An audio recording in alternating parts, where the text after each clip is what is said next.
عالمی یوم القدس کی مناسبت سے خانہ فرہنگ اسلامی جمہوریہ ایران کراچی میں ایک خصوصی تقریب کا انعقاد کیا گیا۔ تقریب میں وژنری گروپ کے چیئرمین احمد اقبال بلوچ، ایران کراچی کے قونصل جنرل اکبر عیسیٰ زادہ، خانہ فرہنگ اسلامی جمہوریہ ایران کراچی کے ڈائریکٹر جنرل سعید طالبینیہ سمیت ایرانی سفیر، سندھ کے وزیر بلدیات ناصر حسین شاہ، ممتاز مذہبی اسکالرز، وکلاء برادری، سیاسی رہنماؤں اور مختلف مکاتب فکر کے لوگوں نے شرکت کی۔ تقریب سے خطاب کرتے ہوئے اکبر عیسیٰ زادہ اور دیگر مقررین نے ایران کے سپریم لیڈر آیت اللہ خامنہ ای کو خراج تحسین پیش کرتے ہوئے کہا کہ انہوں نے صہیونی ریاست کے خلاف اپنے ملک کے دفاع میں بے مثال قیادت کا مظاہرہ کرتے ہوئے جام شہادت نوش کیا۔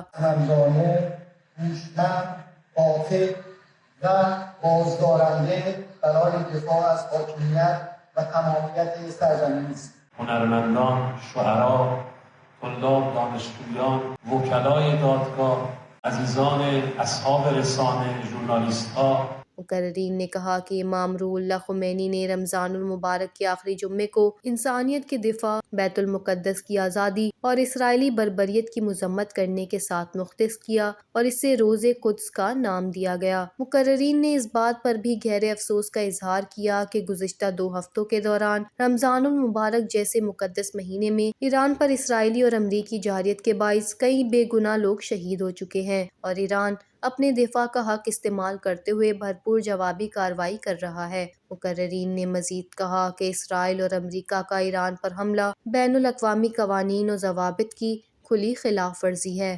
وش نیوز، کراچی۔